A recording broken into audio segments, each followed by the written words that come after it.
Hari ini kita akan bercerita berkenaan dengan hubungan kita dengan Allah Subhanahu wa Ta'ala. Soalan dia, macam mana kita nak mengenali Allah? Bagaimana cara kita nak Allah mencintai kita dan kita mencintai Allah? Ayat yang diberikan oleh Allah Subhanahu wa Ta'ala dalam Al-Quran, dalam surah Al-A'raf ayat ke-180, Allah sebut apa?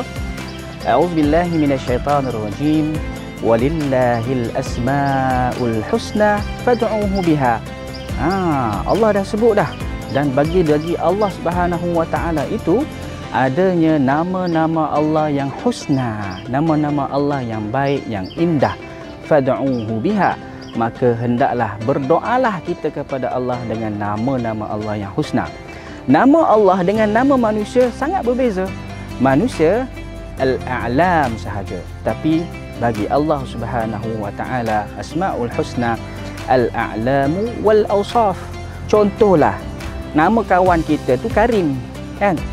Tak semestinya lagi dia seorang yang mulia, tapi apabila namanya Allah disandarkan kepada Allah Karim, orang yang maha Allah yang maha mulia, maka sudah pastilah Allah Subhanahu wa Ta'ala itu adalah yang tertinggi. Allah Subhanahu wa Ta'ala Ar-Razzaq, yang memberi rezeki. Kawan kita pun ada juga nama Abdul Razak, kan? Ada juga kawan kita nama Abdul Halim, Abdul Alim, kan? Tapi tidak semestinya dia mengetahui segala-galanya. Tapi bagi Allah, ya'lam ma fil barri wa ma fil ardi. Allah SWT tahu apa saja yang ada dekat daratan ni, apa saja yang dekat lautan. Maka kita, salah satu cara kita untuk mengenali Allah adalah melalui dengan nama-nama Allah yang indah, yang baik. Dengan syarat kita kena kaji, kita kena tahu apakah maksud di sebalik nama-nama Allah Al-Asmaul Husna. Jangan lupa doa kepada Allah. Bertemu kita pada episod Ramadan yang akan datang. Assalamualaikum warahmatullahi wabarakatuh.